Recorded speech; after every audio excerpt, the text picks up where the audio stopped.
Hello and welcome back everybody. Myself Shabina Sheikh and today we are going to study NCERT 3rd standard environment subject chapter number 13 sharing our feelings. Okay, so let's start the lesson. So before start the lesson I would like to tell you that what we are going to learn in this lesson. We are going to learn in this lesson about one girl. Her name is Shima and his brother name is Ravi Bhaiya. And also we are going to study in this lesson about the Braille script. Okay, so let's start the lesson. After returning home from school, there are two people with whom I like to share all my news. They enjoy listening to my tales. So in this lesson one girl is there. Her name is Shima and she tell that कि मेरे घर में जो दो peoples हैं जिन्हें मेरी सारी स्टोरी जो भी मेरे स्कूल में हुई है गुड और बैड इंसिडेंट वो मुझे बताना बहुत ही ज़्यादा पसंद है. तो who are there let's see. The first person is my नानी. She is always anxious to listen to me. So first person कौन थे? उसकी नानी थे और उसे जो उसकी नानी है उन्हें बहुत ही ज़्यादा पसंद है उसकी स्टोरी सुनना. She wait for me to return from school. और वो बोल रही है कि वो मेरा स्कूल से आने का वेट करती हैं. She is a quite old and often has back pain. तो वो क्या है? वो थोड़ी सी बूढ़ी हैं और उनके जो बैक में हमेशा पेन रहता है. शी कांट सी और हियर वेल. वो अच्छे से देख और सुन नहीं सकती. Every day in the morning पापा read the newspaper aloud to her. और हर सुबह जो मेरे पापा हैं मेरी नानी के लिए न्यूज़पेपर ज़ोर से पढ़ते हैं. She does the rest of her work her self. और वो अपने जो मेरी नानी है वो अपना सारा काम खुद से करती हैं. If someone try to help her she get very upset. अगर कोई ट्राई भी करे कि उनकी हेल्प करने की तो वो क्या हो जाती हैं? अपसेट हो जाती हैं. तो the she can't see properly. She is a very fond of cutting vegetables. और उन्हें अच्छे से दिखता तो नहीं है लेकिन उन्हें वेजिटेबल्स कट करना बहुत ही ज़्यादा पसंद है. She say this days children do not know how to cut vegetables properly. और वो बोलती हैं मेरी नानी बोलती हैं कि ये जो इस जनरेशन के जो चिल्ड्रन हैं उन्हें वेजिटेबल्स अच्छे से कट करना आता ही नहीं है. Okay, so let's move to next para. The second person is my Ravi भैया. और वो जो सीमा बोल रही है फर्स्ट पर्सन तो उसकी नानी है और सेकंड पर्सन कौन थे? द रवि भैया. he lives with us. वो बोल रही है कि रवि भैया हमारे साथ ही रहते हैं. I call him a Ravi भैया and he calls my parents भैया भाभी. और वो हमारे जो रवि भैया हैं वो हमारे साथ ही रहते हैं और जो रवि भैया हैं मेरे पेरेंट्स को भैया और भाभी कहते हैं. I do not know what our relationship is but he is a very loving brother. लेकिन जो सीमा है बोल रही है कि मुझे नहीं पता कि मेरा रिलेशनशिप रवि भैया से क्या है बट वो बहुत ही ज़्यादा एक लविंग भैया है. He is always ready to answer my questions. He never say I will let you later. Okay, उन्हें जो मेरी जो क्वेश्चंस रहती हैं जो लाइक क्वेरीज रहती हैं और मेरे जो सारे क्वेश्चंस के लिए वो रेडी रहते हैं आंसर देने के लिए. उन्होंने कभी भी मुझे ये नहीं कहा कि मैं आपको बाद में आंसर दूंगा. Okay, so Ravi Bhaiya teach in a college. The student of the college respect him a lot. सो रवि भैया कॉलेज में पढ़ाते हैं एंड जो कॉलेज के स्टूडेंट थे उन रवि भैया की बहुत ही ज़्यादा रिस्पेक्ट करते हैं. A few of them come home to study from him. और उनमें से कुछ बच्चे रवि भैया के पास स्टडी के लिए आते हैं. रवि भैया is a very fond of listening to music and taking part in a play. Ravi भैया को म्यूज़िक सुनना और प्ले में पार्ट लेना बहुत ही ज़्यादा पसंद है. He enjoy chatting with his friends and going out with them. और अपनी रवि भैया को अपने दोस्तों के साथ चिट चैट बातें करना बहुत ही ज़्यादा पसंद है और उनके साथ घूमने जाना भी. Okay, he has a good sense of humour and makes all of us laugh. और उनकी जो सेंस ह्यूमर है बहुत ही ज़्यादा अच्छी है. उनकी वजह से सब हंसने लग जाते हैं और वो सबको हंसा भी देते हैं. Okay, move to the next page. Ravi भैया carry a white stick when he goes out. तो रवि भैया जब बाहर जाते हैं तो वो अपने साथ एक वाइट कलर की स्टिक कैरी करते हैं. Looking at him moving around in the house no one can say that he can't see. जब वो हमारे घर के लाइक मूव करते हैं हमारे घर में यहाँ से वहाँ तो उन्हें देखकर ऐसा लगता ही नहीं कि उन्हें दिखाई नहीं देता. He likes to do all his work himself. और उन्हें अपना खुद का काम खुद से करना बहुत ही ज़्यादा पसंद है. If someone try to help him against his wish, he get angry. अगर उनकी विश के अकॉर्डिंगली उनकी विश के अगेंस्ट अगर उनकी हेल्प करने चाहे तो वो क्या हो जाते हैं? एंग्री हो जाते हैं. Whenever he needs any help, he asks for it. और जब कभी उनको ज़रूरत होती है मेरे रवि भैया को हेल्प की तो वो पूछते हैं. Okay, some of Bhaiya's students take books from him and return them after recording them on a tape. Ravi Bhaiya listen to this tape. Okay, so जो रवि भैया के स्टूडेंट्स हैं उनसे रवि भैया के बुक्स लेकर जाते हैं और उनको रिकॉर्ड कर कर वो टेप रवि भैया को दे देते हैं। तो वो रवि भैया क्या करते हैं, वो टेप को सुनते रहते हैं। रवि भैया has a many other books too, और जो रवि भैया हैं उनके पास बहुत सारी दूसरी भी बुक्स हैं। The pages of these books are thick and have a row of rise point dot.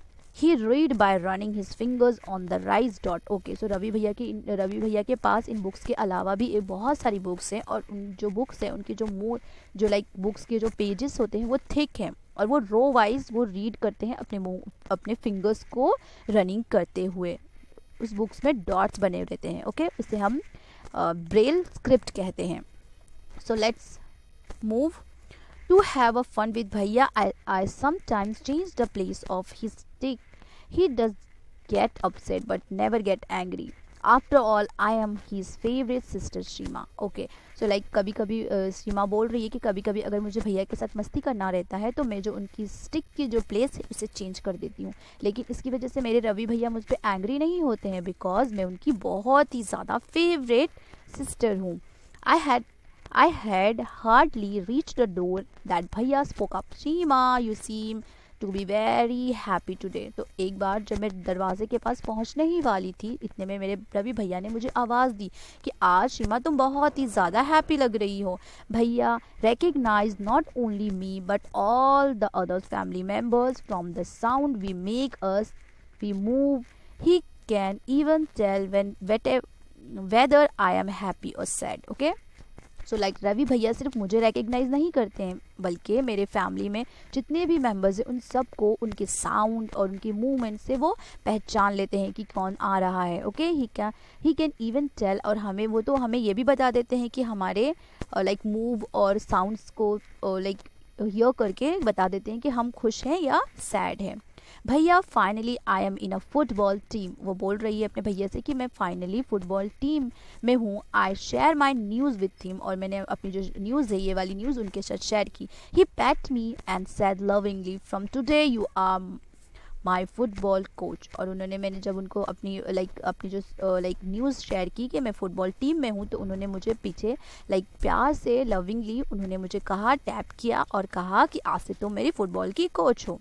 Okay, so here the questions, some questions are there. So let's see. Number 1, Shima's father read the newspaper aloud to her nani.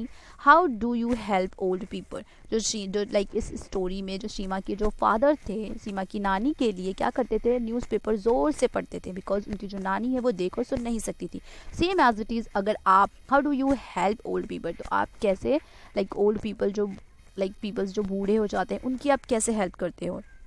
तो I search for my grandparents spectacles and give them to him. तो कभी कभी जो मेरे grand parents की जो spectacles को find out करके मैं उन्हें दे देता हूँ। Okay, what kind of problems do people have in old age. तो वट काइंड ऑफ पीपल्स जो ओल्ड हो जाते हैं पीपल, तो उनको जो एज में क्या ओल्ड एज में उन्हें कौन कौन सी प्रॉब्लम्स होती हैं। तो बहुत सारी मैनी प्रॉब्लम्स होती हैं। तो फर्स्ट क्या है, they can see clearly, they feel pain in their joint and knee. Okay, let's move to the next page. Some questions are there related to the lesson, so you have to read the question and give the answer. Okay, so let's move to the next topic. Is there any member in your family who cannot see, speak or hear? क्या आपके family member में कोई ऐसा member है family का जो देख सुन या बोल नहीं सकता, या फिर do you no any such person, क्या आप ऐसे किसी पर्सन को जानते हो। How do people help them with their work, तो ऐसे लोगों को पीपल्स कैसे हेल्प करते हैं उनके कामों में। You read in the story, so next is you read in the story that Ravi Bhaiya cannot see but he does all his work on his own. So in the story में we know that कि रवि भैया देख नहीं सकते पर वो अपने सारे काम खुद ओन से ही करते हैं। He studied from a different kind of books, और वो different kinds के books भी पढ़ते हैं to understand how he is able to do his work. Close your eyes and play this game. So understand, इसी को रवि भैया को understand करते वो देख नहीं सकते लेकिन वो सारे काम अपने खुद से ही करते हैं। तो इसी के बेस पे एक गेम है। So let's play this game. इस गेम का नाम क्या है, what is the game name is blind fold. Okay, so let's C.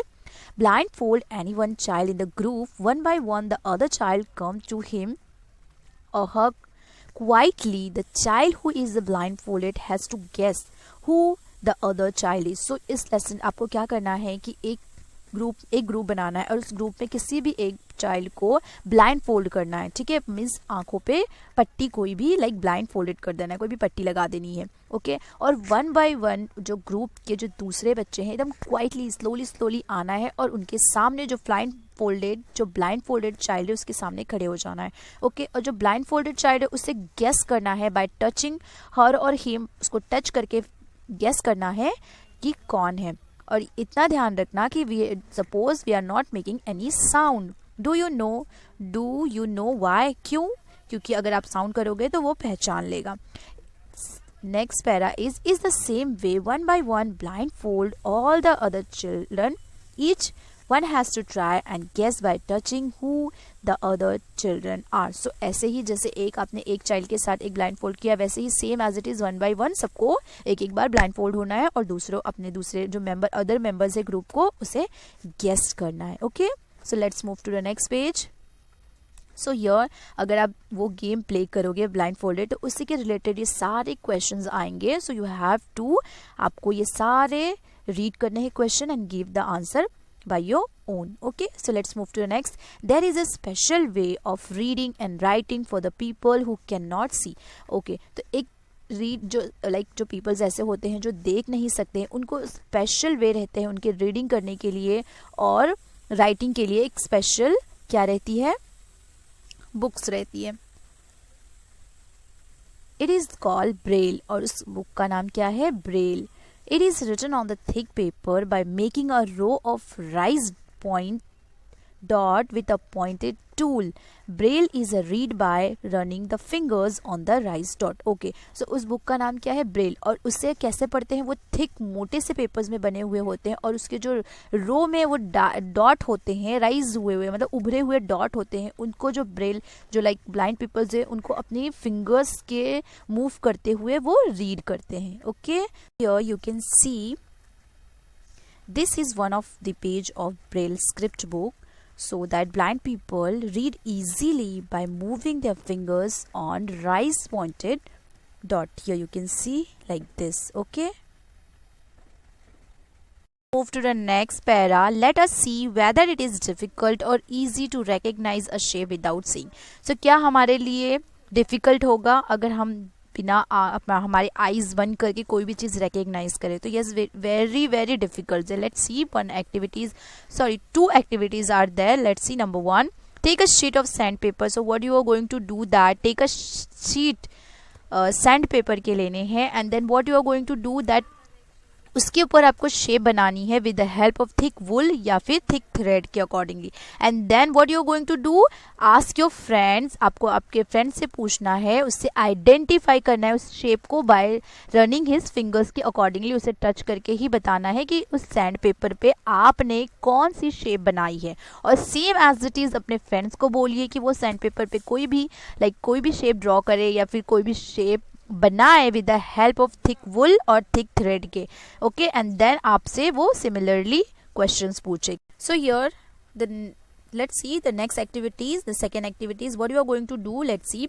Take a thick piece of paper. So एक piece पेपर्स लेने हैं, थिक पीस के पेपर लेने हैं। Make an outline on the paper with the help of compass और needle. आपको क्या करना है, आउटलाइन बनाने हैं उस पेपर के ऊपर, किसकी हेल्प से, कंपास या फिर नीडल की हेल्प से। Make a dot at a short distant, और आपको डॉट बनाने हैं शॉर्ट डिस्टेंट में। So let's see what on the outline drawn.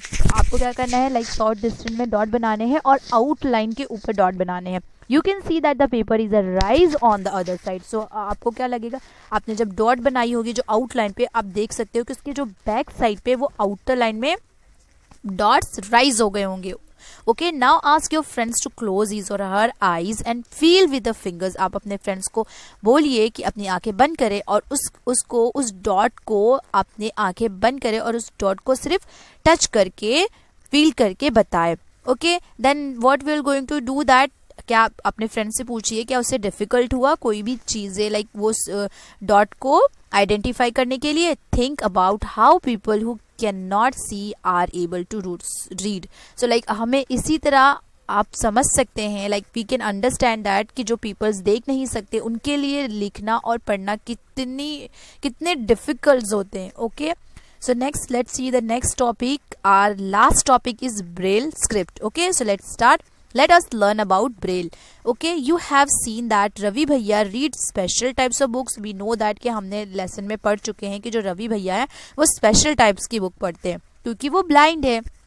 How were these books made? वो बुक्स कैसे बनी होंगी? Who first thought of this book? किसने सोचा होगा उस बुक को बनाने के लिए?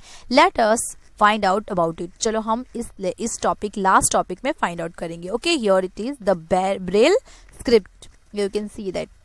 Okay, so let's start. Louis Braille belongs to the France. One day when he was 3 years old, he was playing with his father's tool. Okay, so Louis Braille जो थे वो फ्रांस के रहने वाले थे और उन्होंने एक दिन वो क्या कर रहे थे, अपने फ्रेंड, वो 3 ईयर के थे तो वो अपने फादर के टूल्स के जो शार्प टूल्स होते हैं उसके साथ खेल रहे थे. Suddenly a pointed tool hurt his eyes. और सडनली क्या हुआ, वो खेलते खेलते जो पॉइंटेड टूल्स था उनके आईज में जाके लग गई. He lost his I site. उसकी वजह से उनकी जो आंख है वो लॉस हो गई, मीन्स उन्हें दिखाई देना बंद हो गया. He had knee interest in the study. But उन्हें जो लुइस ब्रेल थे उन्हें स्टडी में बहुत ही ज़्यादा इंटरेस्ट था. He did not give up. उन्होंने गिव अप नहीं किया. ही kept thinking of the different way to read and write. वो सोचते रहे कि कैसे जो blind peoples है जो वो read और write कर सके, उन्होंने वो सोचते रहे. Finally he found a way reading by touching and feeling. Finally उन्होंने एक invent कर लिया कि कैसे जो blind peoples थे just read और कर सकते हैं by touching and feel करके वो कैसे read कर सकते हैं. This way of reading later came to be known as a braille script. और जैसे ही फिर उन्होंने इन्वेंट किया तो कौन सा क्या हुआ, ऐसे ही रीडिंग लेटर्स के जो ब्लाइंड पीपल्स जो रीड करते हैं उसे ब्रेल स्क्रिप्ट कहते हैं. Okay, so in this type, so last topic, in this type of script a row of raised dot are made on the thick paper. So braille script कैसे बनते हैं, like thick papers के ऊपर row wise रहते हैं, dot रहते हैं, rise उभरे हुए. Because this dot are rise they can be read by running and fingers on them. और वो बिकॉज वो जो डॉट रहते हैं वो राइज मीन्स ऊपर उभरे हुए रहते हैं, इनकी वजह से वो हम फिंगर्स को हम टच करके हम रीड और राइट, जो ब्लाइंड पीपल्स है वो रीड कर सकते हैं, अपने फिंगर्स की हेल्प से उसे रीड कर सकते हैं. This script is based on the 6 point. और ये जो ब्रेल स्क्रिप्ट जो है जो बुक्स होती हैं वो किस बेस पे होती है, 6 पॉइंट के बेस पे होती है. You can C like this 1 2 3 1 2 3 and that is a 6. Okay, so next, so the braille script has undergone many changes these days. Okay, so like new generation, जब new technology आ गई तो जो braille script में बहुत सारी changes हुई हैं. This has made reading and writing simpler. और इसकी वजह से जो reading और writing जो blind peoples के लिए वो बहुत ही ज़्यादा simple हो चुकी है. Braille can now also be written using the computer. So like बहुत ही ज़्यादा मॉडर्न टेक्नोलॉजी आ चुकी है, इसीलिए like जो ब्लाइंड पीपल है वो कंप्यूटर भी सीख सके, लर्न कर सके, इसीलिए कंप्यूटर पे भी अब ब्रेल स्क्रिप्ट लिखी जाती है. Okay, so I hope you understood. The chapter is here over and I hope you understood. We will meet soon in the next chapter. So stay tuned. Take care. Thank you for watching.